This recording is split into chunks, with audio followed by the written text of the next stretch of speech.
रुक करेंगे अब खबरों की ओर। खबर रांची से है, जहां विधानसभा चुनाव को लेकर मतदान पदाधिकारियों और कर्मियों को भारी सुरक्षा व्यवस्था के साथ रवाना किया गया है और ईवीएम डिस्पैच सेंटर से मतदान कर्मियों, सुरक्षा कर्मियों को रवाना किया गया।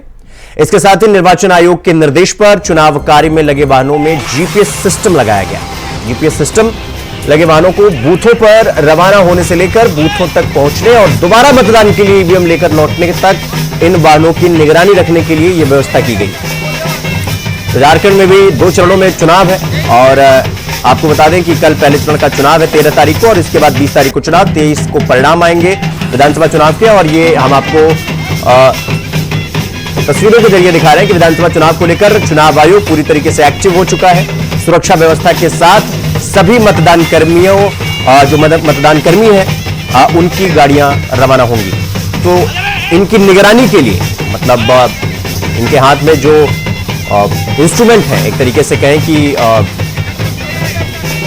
चुनाव के परिप्रेक्ष्य में जो चीजें हैं उसकी निगरानी के लिए बाकायदा जीपीएस सिस्टम अटैच किया गया है ताकि नजर बाकायदा इन सभी चीजों पर बना रहे। और आप देख सकते हैं तिलक लगाकर इनको रवाना किया जा रहा है, इनका स्वागत किया जा रहा है। और 13 तारीख को विधानसभा के पहले चरण का चुनाव है झारखंड में और इसके बाद 20 तारीख को, 23 तारीख को परिणाम आएंगे। 2 चरणों में झारखंड में मतदान होना है।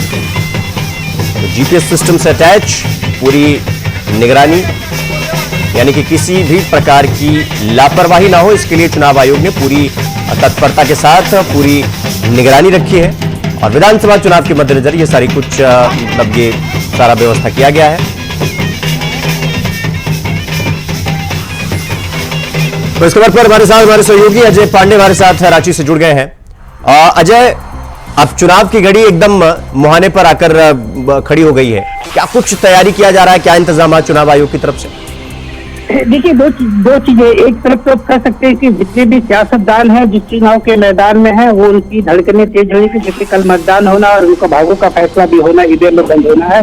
तो दूसरी तरफ आप कह सकते हैं कि चुनाव आयोग द्वारा पूरी तैयारी कर लीजिए। अब लगातार जो है पूरे राज्य 243 विधानसभा सीटों में जो चुनाव हो रहे हैं और उन तमाम विधानसभा सीटों पर बूथ जो यानी आप कह सकते हैं कि 1374 बूथ हैं और उन तमाम बूथों पर जो मतदान कर्मी, उनके साथ पुलिस कर्मी, सुरक्षा कर्मी, तमाम सीआरपीएफ कह सकते हैं कि तमाम की अर्धसैनिक बल तमाम लोग पहुंच चुके हैं और इसके लिए लगातार खास तैयारी कर चुकी है। आप समझ सकते हैं कि कई जो जिले हैं और उनको जिलों के मतदान कर्मियों को सम्मानित के साथ जो है बूथ केंद्र में भेजा जा रहा है, सुरक्षा कर्मियों को दी जा रही है। और राज्य के कह सकते हैं कि 225 ऐसे जो बूथ हैं जो सुदूर इलाके में पड़ते हैं, पहाड़ों पे पड़ते हैं, उनको हेली डंपिंग के द्वारा मतदान कर्मियों को ईवीएम मशीन के साथ, कर्मियों के साथ तथा सुरक्षा कर्मियों को भेजा जा रहा है।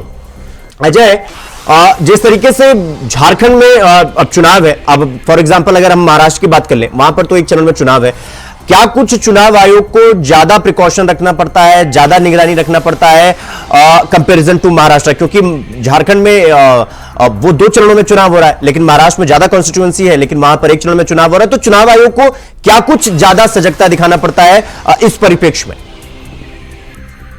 झारखंड की अगर बात करें, जो प्रथम चरण में जो कल चुनाव होने हैं, वैसे में अधिकांश जिले जो वो नक्सल प्रभावित क्षेत्र है और वो काफी संवेदनशील है। यानी आप कह सकते हैं कि राज्य के जो कल विधानसभा होने हैं उसमें से आप कह सकते हैं कि 234 ऐसे विधानसभा सीटें हैं जो नक्सल प्रभावित क्षेत्र हैं, उनकी सुरक्षा मतलब समान तौर पे अलग सुरक्षा की जाती है और पूरी पारदर्शिता के साथ पूरी शांतिपूर्ण मतदान करना निश्चित रूप से चुनाव आयोग के लिए एक चुनौती रूप में है। क्योंकि आपने देखा होगा कि पिछले 2019 में मतदान कर्मियों के साथ जब ईवीएम मतदान करा के लौट रहे हैं तो बम विस्फोट वगैरह नक्सलियों के द्वारा हुआ था, गोलीबारी की भी सूचनाएं अब मिलती है। ऐसे में पूरी तरीके से सुरक्षा को चौकाबंद के साथ पूरी तैयारी के साथ इस बार चुनाव आयोग चाह रही है मतदान शांतिपूर्ण हो, ताकि किसी भी प्रकार से चीजें सवाल जो है चुनाव आयोग पर न खड़े और शांतिपूर्ण राज्य चुनाव संपन्न हो।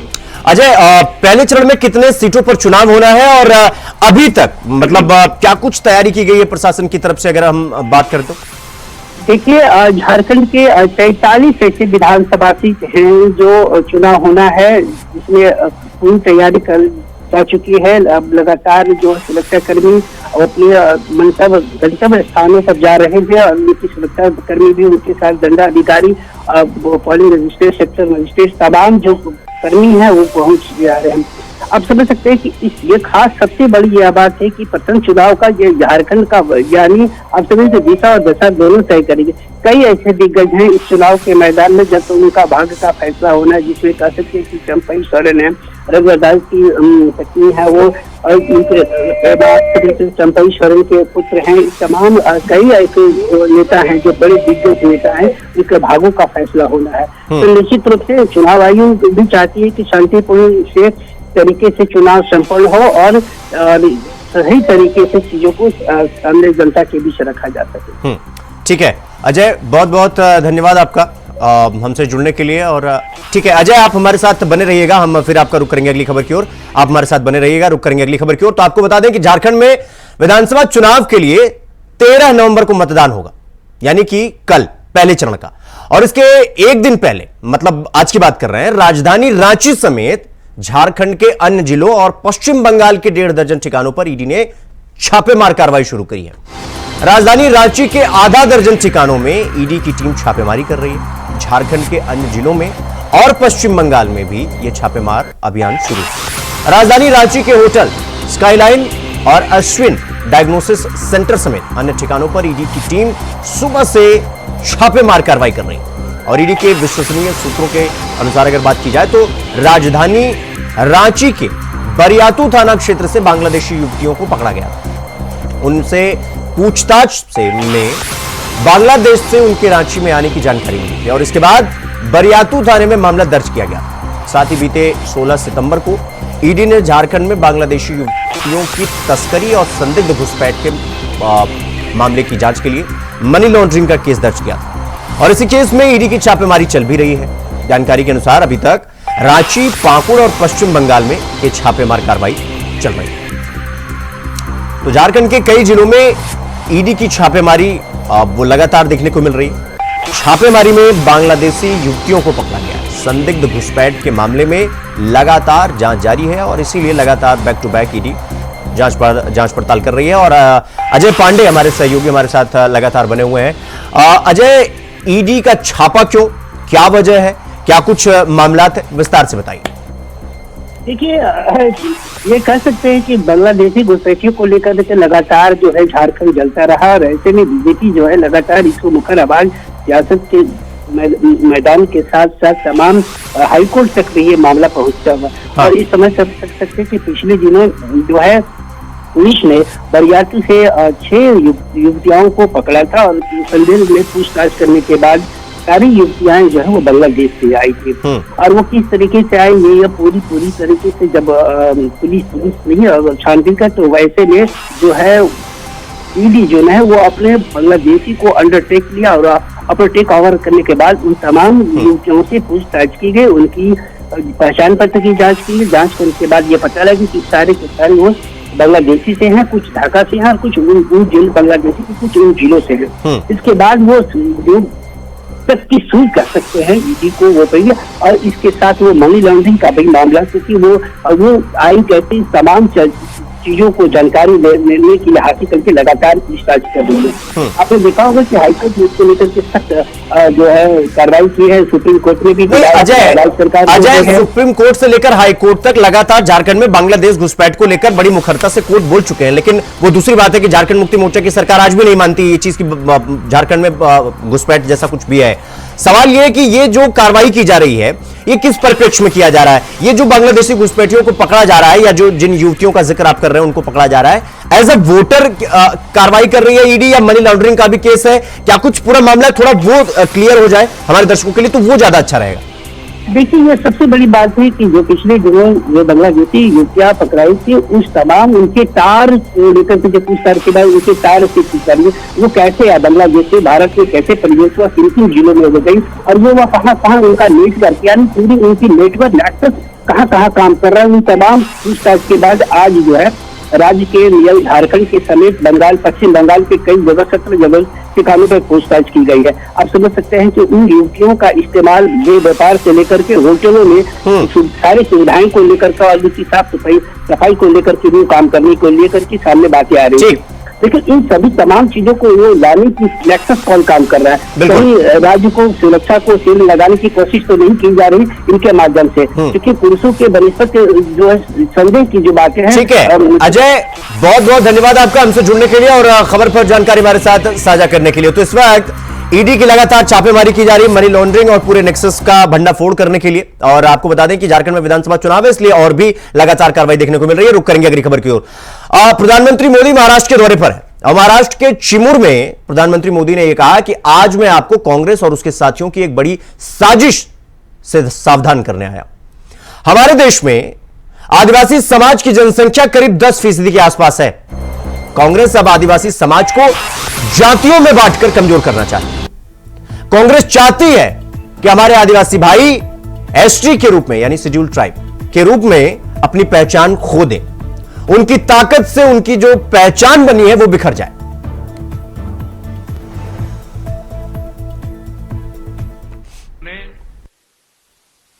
पिछले 2.5 वर्षों में विकास की इस डबल रफ्तार को देखा है। आज महाराष्ट्र देश का वो राज्य है जहां सबसे ज्यादा विदेशी निवेश हो रहा है। फॉरेन डायरेक्ट इन्वेस्टमेंट, यहां नए एयरपोर्ट बन रहे हैं, नए एक्सप्रेस वेज बन रहे हैं। आज महाराष्ट्र में करीब 1 दर्जन वंदे भारत ट्रेनें चल रही है। राज्य के 100 से ज्यादा स्टेशनों का कायाकल्प किया जा रहा है। राज्य में कई रेल मार्गों का विस्तार हो रहा है। साथियों, महायुति की सरकार की स्पीड से काम करती है और ये अगाड़ी वालों की जमात कैसे कामों को रोकते हैं, चंद्रपुर के लोगों से बेहतर ये बात और कौन जानेगा। यहां के लोग दशकों से रेल कनेक्टिविटी की मांग कर रहे थे, लेकिन कांग्रेस और अगाड़ी वालों ने कभी भी ये काम होने नहीं दिया। हमारी सरकार ने कांपा वरोरा रेलवे लाइन को मंजूरी दी। नागपुर से गढ़चिरौली रेलवे लाइन का काम भी अब बस पूरा होने की तैयारी में है। इससे किसको सुविधा मिलेगी? आपको ये सुविधा मिलेगी, आपका समय बचेगा, आपका पैसा बचेगा। भाइयों बहनों, महाराष्ट्र का तेज विकास ये अघाड़ी वालों के बस की बात नहीं है भाई।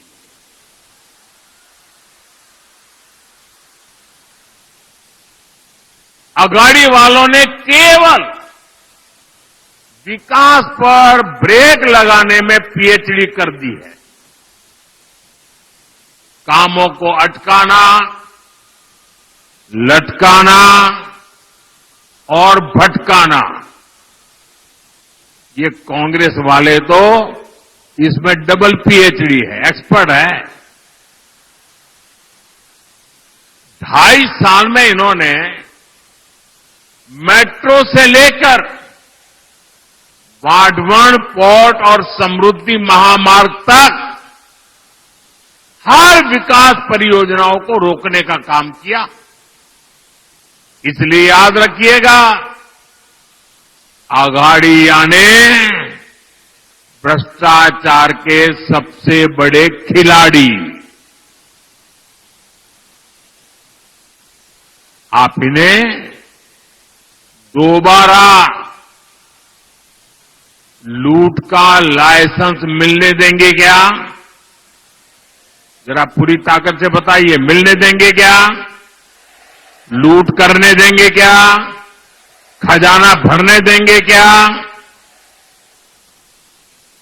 साथियों, मैं आपसे पूछना चाहता हूं, जरा पूरी ताकत से जवाब दीजिए, आप महाराष्ट्र की प्रगति पर ब्रेक लगने देंगे क्या?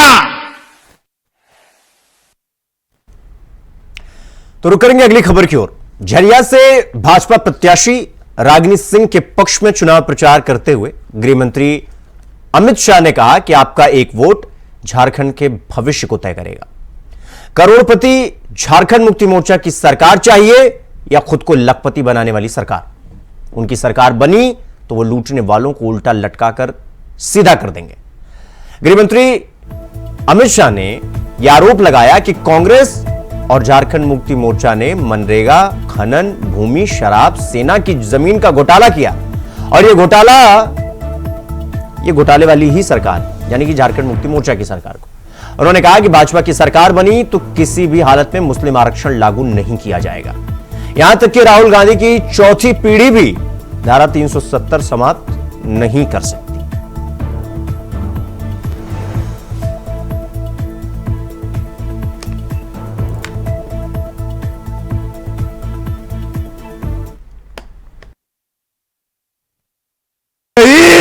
मशीनें गर्म हो गई, इनकी नोट खत्म नहीं हुई भैया, नोट खत्म नहीं हुई। ये झरिया धनबाद वालों, ये 350 करोड़ रुपया, ये 35 करोड़ रुपया किसका है? जरा बताओ मुझे, किसका है? ये हेमंत सोरेन का है क्या? कांग्रेस पार्टी का है क्या? भाइयों बहनों, ये 350 करोड़ रुपया मेरे झरिया और धनबाद के युवाओं का है, माताओं का है, जो ये लूट कर ले गए हैं। और ये मानते हैं कि हमने लूट खसोट कर दी, कुछ नहीं होगा। मैं आज कहकर जाता हूं, आप कमल फूल की सरकार बना दो, 1 करोड़ों रुपया लूटने वालों को हम उल्टा लटकाकर सीधा करने का काम करेंगे। झारखंड के गरीब आदिवासियों का, पिछड़ा वर्ग के लोगों का, युवाओं का जो रुपया उन्होंने लूटा है, वो सूद समेत इसकी पाई झारखंड की तिजोरी में जमा होगी। ये मेरा आपसे वादा है भाइयों, वादा है। तो गृहमंत्री अमित शाह को सुन रहे थे आप। अब सीधे आपको महाराष्ट्र लिए चलते हैं, जहां पर अचलपुर विधानसभा क्षेत्र में मुख्यमंत्री योगी आदित्यनाथ पहुंचे हुए हैं। क्या कुछ कह रहे हैं मुख्यमंत्री, सुनाते हैं आपको। कार्य को एक नई दिशा, ये जमीन का घोटाला 200 तो चुनावी प्रचार को सीएम योगी आदित्यनाथ पूरी तरीके से धार देने में लगे हुए हैं और अब महाराष्ट्र में मुख्यमंत्री योगी आदित्यनाथ मौजूद हैं और अचलपुर विधानसभा के क्षेत्र में जनसभा को संबोधित करने का जो कार्यक्रम रखा गया है और वहां पर मुख्यमंत्री योगी आदित्यनाथ पहुंचे हुए हैं। विधानसभा क्षेत्र से उम्मीदवार से चंदो उर्फ उमेश यावलकर जी और आज के इस चुनावी सभा में उपस्थित महायुति गठबंधन के प्रति अनुराग का भाव रखने वाले मेरे सभी उपस्थित बहनों और भाइयों, जगत जननी मां भगवती अंबा देवी और आनंदेश्वर महादेव की इस कृपा भूमि को कोटि कोटि नमन करते हुए आप सबका मैं हृदय से अभिनंदन करता हूं, स्वागत करता हूं।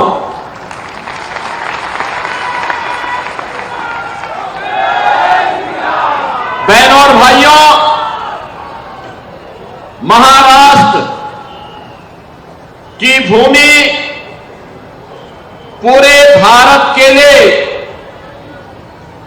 एक प्रेरणा की भूमि है। यह वही भूमि है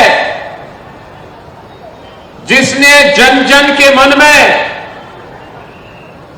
स्वराज्य के भाव को जगाने के लिए छत्रपति शिवाजी महाराज जैसा पुरोधा जिस धरती ने दिया है, गणनायक में आस्था जगाकर लोकनायक कैसे बनते हैं, यह भी बाल गंगाधर तिलक जी ने इसी महाराष्ट्र की धरती से उद्घोष करके देश को दिया था। सामाजिक न्याय की परिकल्पना कैसे होनी चाहिए, साहू जी महाराज इसी धरती की देन है। एक राष्ट्र की परिकल्पना को साकार कैसे करना है, पेशवा बाजीराव ने अटक से कटक तक पूरे भारत को ये करके दिखाया है। तो महाराष्ट्र से अचलपुर विधानसभा से मुख्यमंत्री योगी आदित्यनाथ को आप सुन रहे थे, जहां पर वो जनसभा को संबोधित कर रहे थे। खबर इंडिया वॉइस में फिलहाल अभी के लिए बस इतना ही। देश और दुनिया की तमाम खबरों को देखने के लिए देखते रहिए इंडिया वॉइस। नमस्कार।